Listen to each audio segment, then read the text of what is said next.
Welcome everybody. We're saddled up here into the Book of Jasher again. And we're in chapter 74, and we have Moses' reign in Cush. And this Baal Chanaan, the son of Akbor. Okay, and that's what we have here in verse 1. As this Baal, notice the name, Chanaan, is given Edom. Okay, it says here in verse 1, in the end of years died Saul, king of Edom, and Baal Chanaan, the son of Akbor, reigned in his place.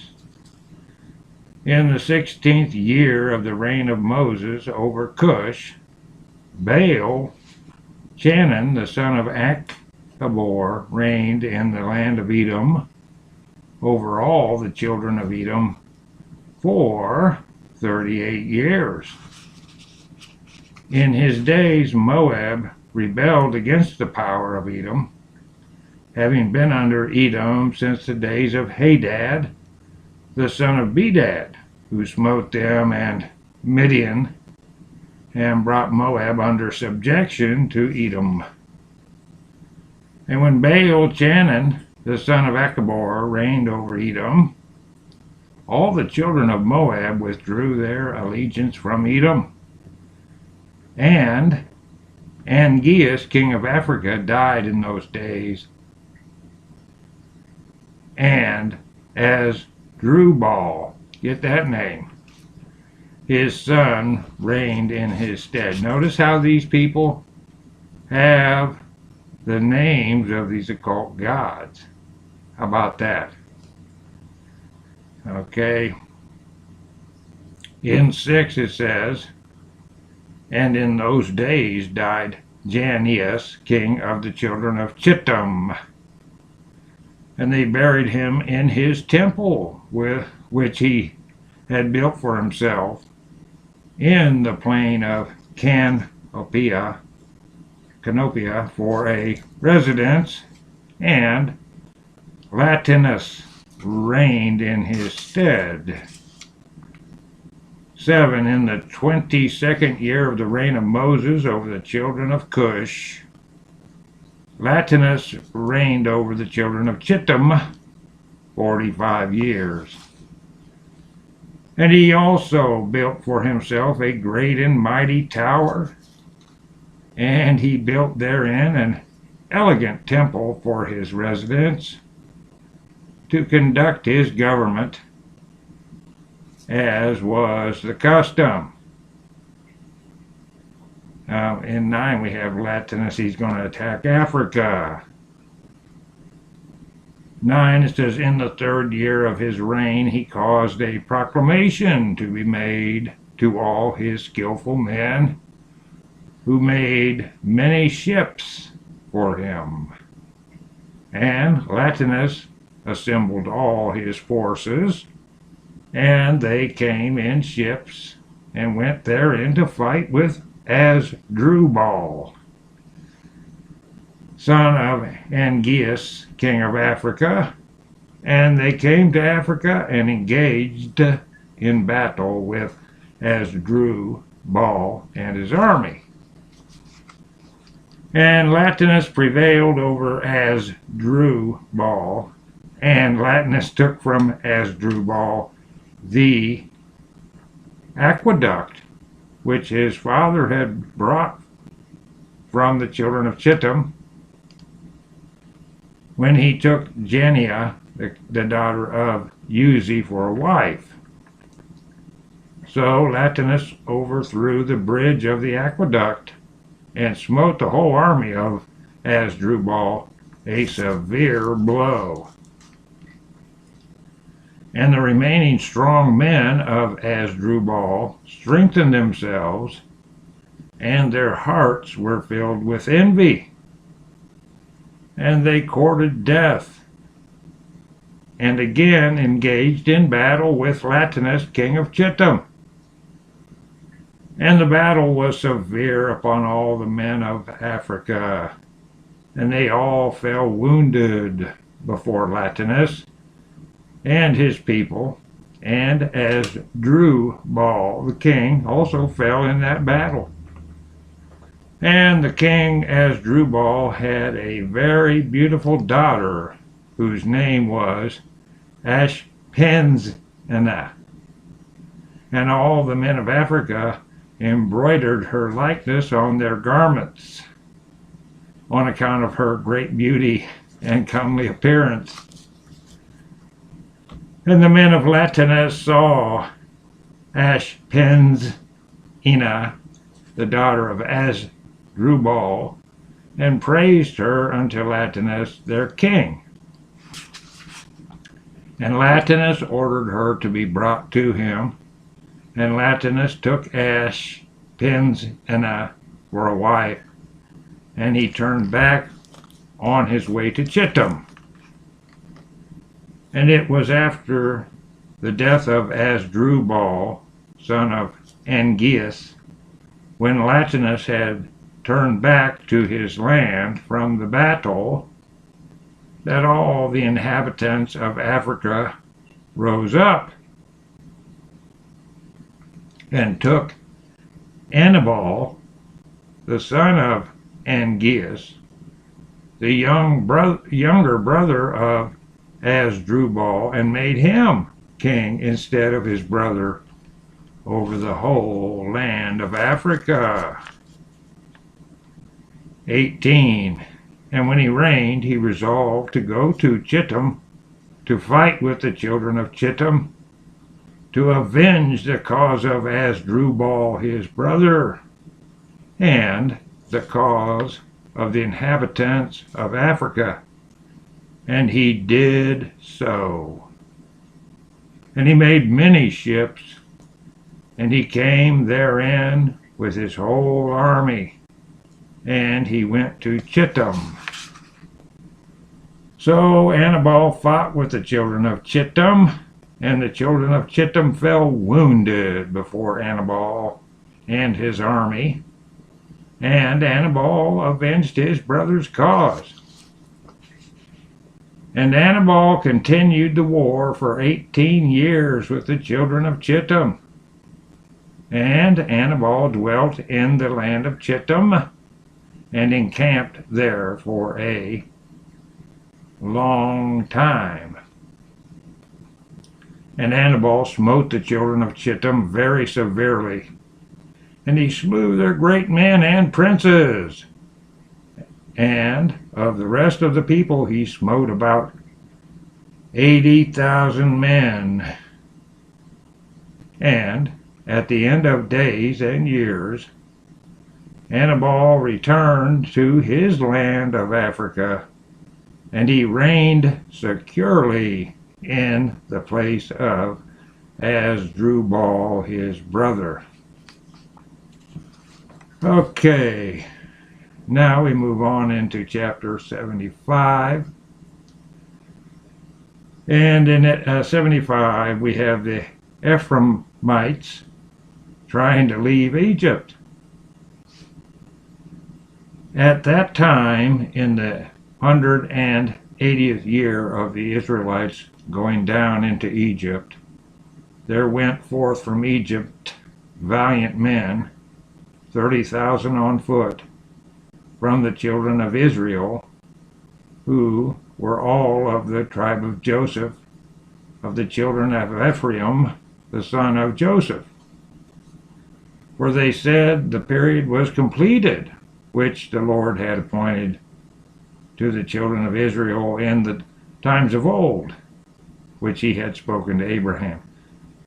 Okay, so you got to watch out that you don't put your goals and call it God's goals. See, here they're jumping the wagon, okay? This is not the way the Lord wanted it done, so I don't know. Was there false prophets here involved in this? Somehow they're misguided. Their motivation seems good, but they are misguided.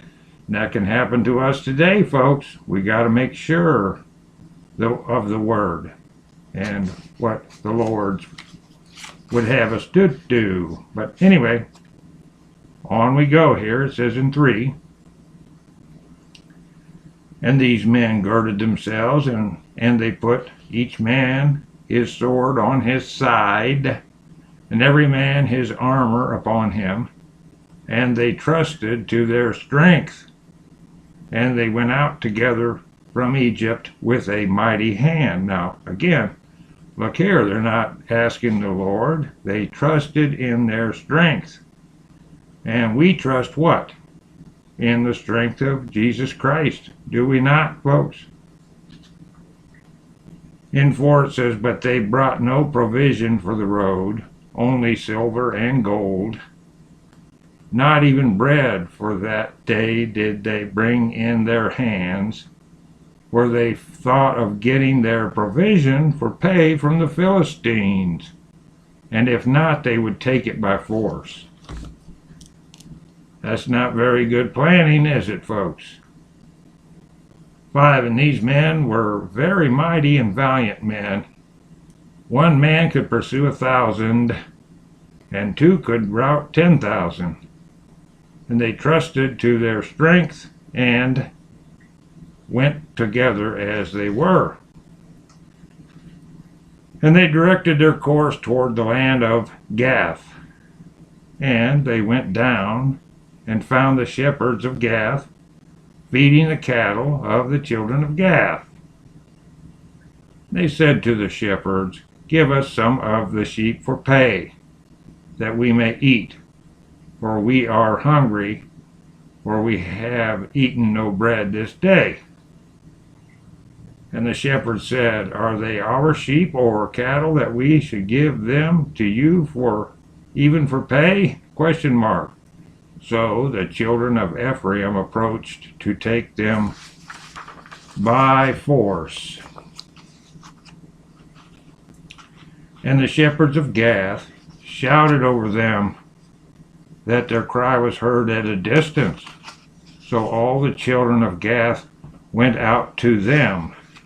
And when the children of Gath saw the evil doings of the children of Ephraim, they returned and assembled the men of Gath.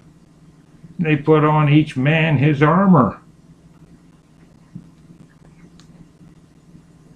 and came forth to the children of Ephraim for battle. And they engaged with them in the valley of Gath, and the battle was severe, and they smote from each other a great many on that day. And on the second day the children of Gath sent to all the cities of the Philistines, that they should come to their help, saying, come up unto us and help us, that we may smite the children of Ephraim, who have come forth from Egypt to take our cattle, and to fight against us without cause. Now the souls of the children of Ephraim were exhausted with hunger and thirst, for they had eaten no bread for 3 days, and 40,000 men went forth from the cities of the Philistines to the assistance of the men of Gath.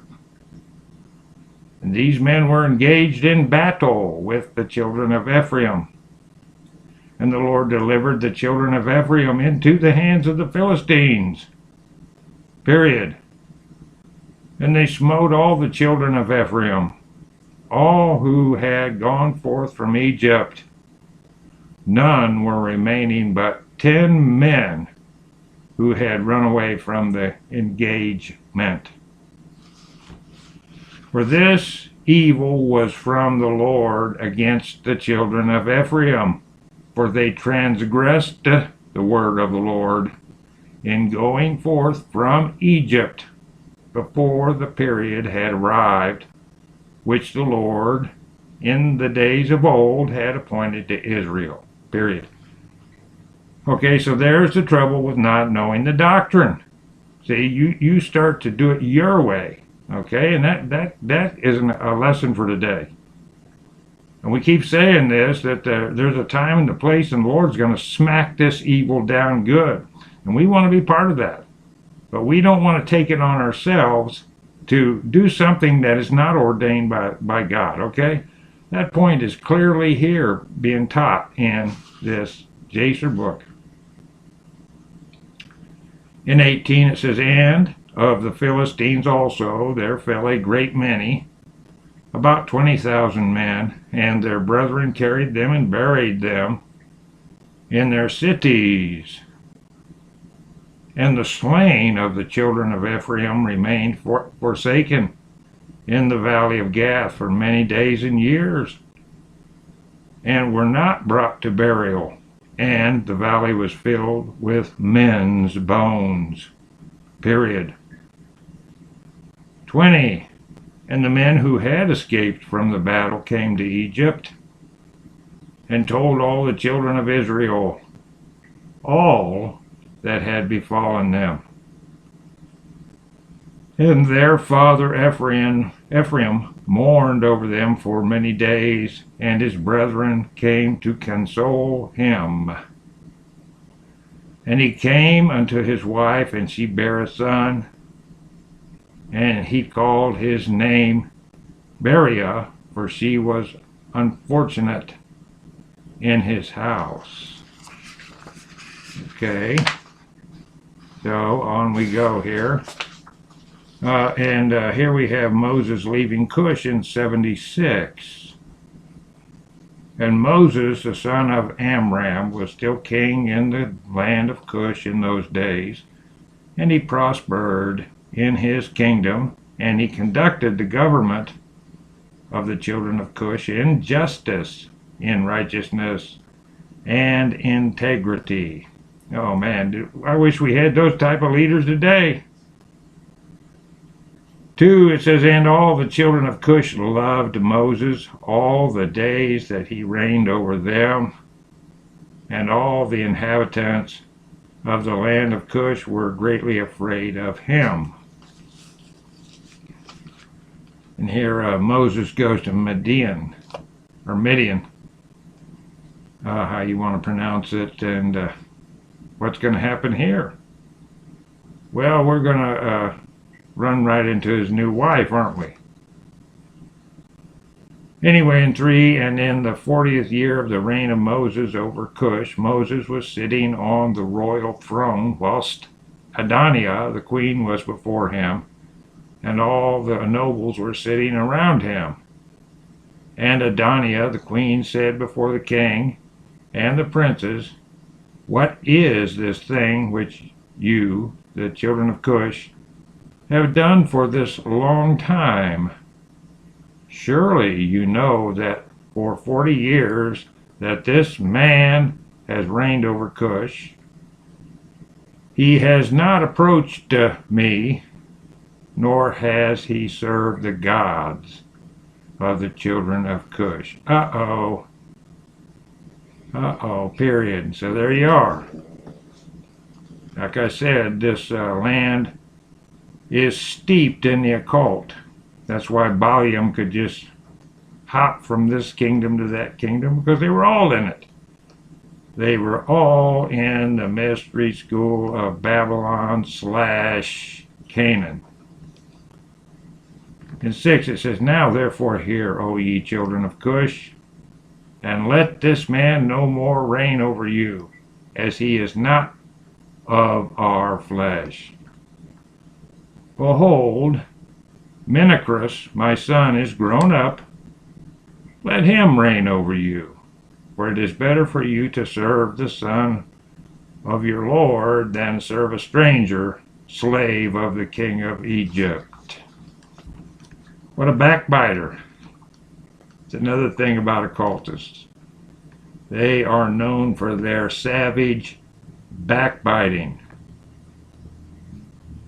In 8 it says, "And all the people and nobles of the children of Cush heard the words which Adoniah the queen had spoken in their ears. And all the people were preparing until the evening. And in the morning they rose up early and made Menacrus, son of Kikianus, king over them. And all the children of Cush were afraid to stretch forth their hand against Moses, for the Lord was with Moses, and the children of Cush remembered the oath which they swore unto Moses. Therefore they did no harm to him.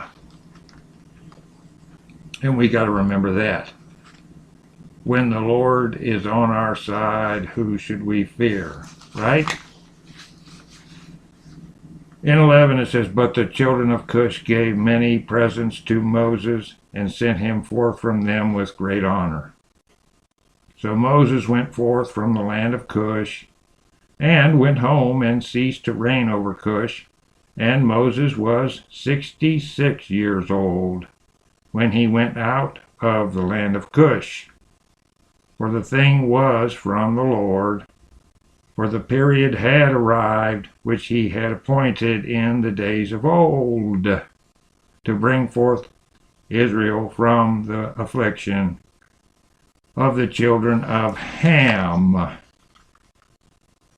So Moses went to Midian, for he was afraid to return to Egypt on account of Pharaoh. And he went and sat at a well of water in Midian. And the 7 daughters of Reuel, the Midianite, went out to feed their father's flock. They came to the well and drew water to water their father's flock. So the shepherds of Midian came and drove them away. And Moses rose up and helped them, and watered the flock. And they came home to their father Reuel, and told him what Moses did for them. And they said, An Egyptian man has delivered us from the hands of the shepherds. He drew up water for us and watered the flock. And they said, An Egyptian man has delivered us from the hands of the shepherds. He drew up water for us and watered the flock. And Reuel said to his daughters, And where is he? Wherefore have you left the man? ? And Reuel sent for him, and fetched him, and brought him home, and he ate bread with him. And Moses related to Reuel that he had fled from Egypt, and that he reigned 40 years over Cush, and that they afterward had taken the government from him, and had sent him away in peace, with honor and with presents. And when Reuel had heard the words of Moses, Reuel said within himself, I will put this man into the prison house, whereby I shall conciliate the children of Cush, for he has fled from them. Ouch. Period. Now, that's the thanks you get? 23, and they took and put him into the prison house, and Moses was in prison 10 years. And whilst Moses was in the prison, Zipporah, the daughter of Reuel, took pity over him, and supported him with bread and water all the time. And all the children of Israel were yet in the land of Egypt, serving the Egyptians in all manner of hard work. And the hand of Egypt continued in severity over the children of Israel in those days. In that time the Lord smote Pharaoh, king of Egypt, and he afflicted with the plague of leprosy from the sole of his foot to the crown of his head, owing to the cruel treatment of the children of Israel. Was this plague at that time from the Lord upon Pharaoh, king of Egypt. 26, for the Lord had hearkened to the prayer of his people, the children of Israel, and their cry reached him on account of their hard work. Okay, folks, we can do that today. You prayer warriors out there, the Lord is on our side. And spread his word, and he'll have his fiery sword. But on we go in 27. Still his anger did not turn from them, and the hand of Pharaoh was still stretched out against the children of Israel. And Pharaoh hardened his neck before the Lord, and he increased his yoke over the children of Israel, and embittered their lives with all manner of hard work. And when the Lord had inflicted the plague upon Pharaoh, king of Egypt, he asked his wise men and sorcerers to cure him. And his wise men and sorcerers said unto him that if the blood of little children were put into the wounds, he would be healed. Do you hear this? Now, what do you think it is today when we jerk children out of the womb? And all things we're doing to children today. Notice how these occultists, every time it's kill the kids. It's witchcraft, folks. Witches hate children. Did you know that? Anyway, look at this. This is grotesque. And there you go. There's no moral compass with the occultists. There just isn't. 30, and Pharaoh hearkened to them and sent out his ministers to Goshen to the children of Israel to take their little children. Hear this? Child trafficking today is through the roof. Right in your ministries. They've got grants to do that. And the UN is behind it. Yeah, and the reason is because the UN is full of wise men and sorcerers. All right, that's the bottom line. Anyway, 31, and Pharaoh's ministers went and took the infants of the children of Israel from the bosoms of their mothers by force, and they brought them to Pharaoh daily, a child each day. And the physicians killed them and applied them to the plague. Thus did they all the days. Listen, our physicians today are doing the same thing. There's big money in this. They lie to the mother, tell them the baby died, don't give it any pain medication, and harvest its organs, and there's big money in it. Now, I know that may sound queer to your ears. I'm sorry to say it, but it's true. All right, so on we go. And the number of the children which Pharaoh slew was 375. But the Lord hearkened not to the physicians of the king of Egypt, and the plague went on increasing mightily. And Pharaoh was 10 years afflicted with that plague.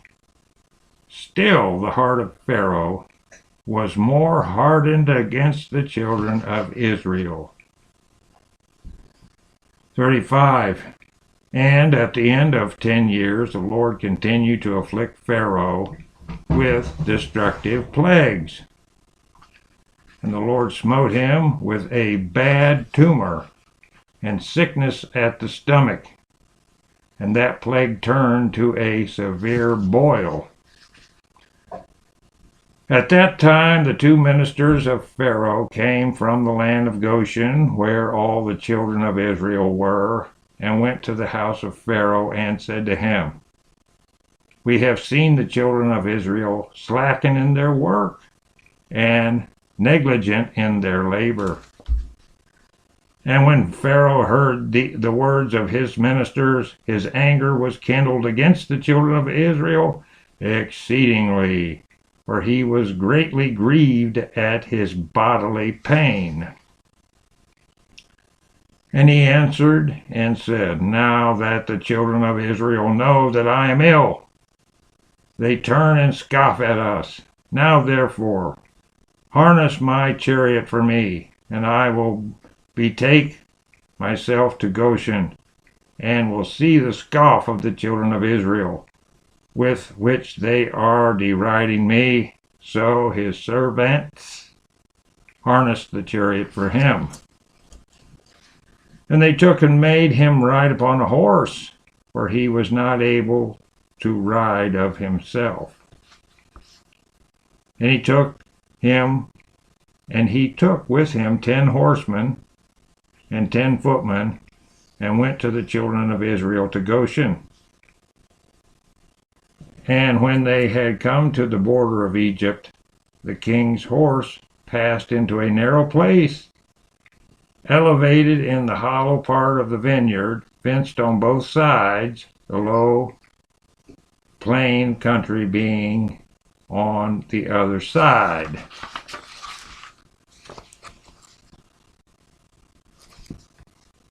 How about this?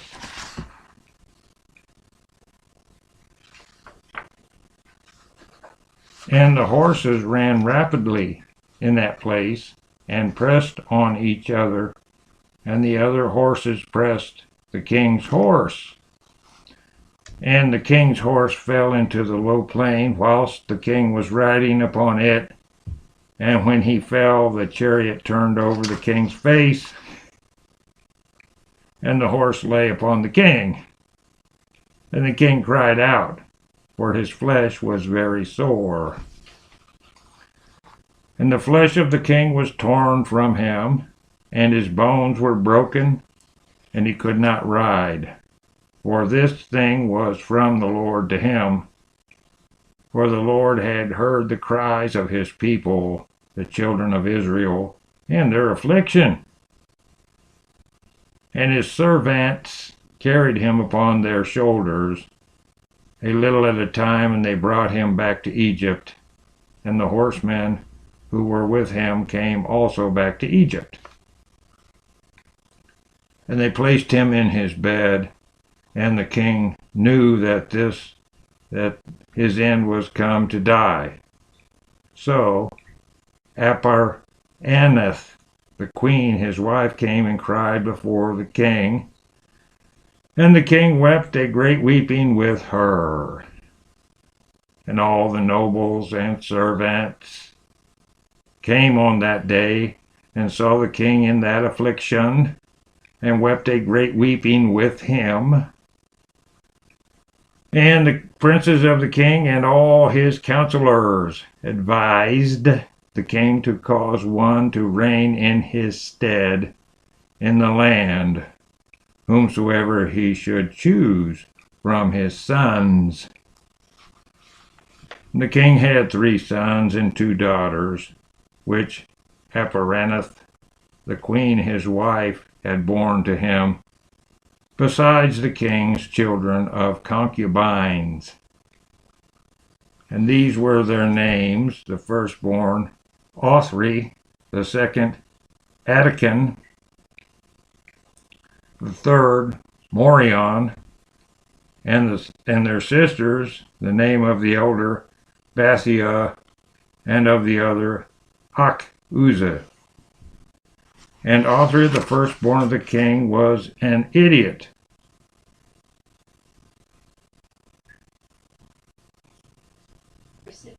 Precipitate and hurried in his words, period.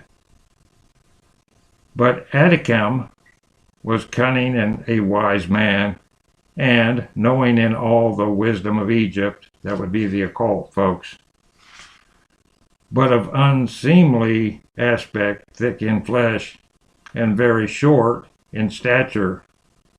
His height was 1 cubit. Wow, that's a short one. And when the king saw Atticam, his son, intelligent and wise in all things, the king resolved that he should be king in his stead over his death. And he took for him a wife, Gedudah, daughter of Abilat, and he was 10 years old, and she bare unto him 4 sons.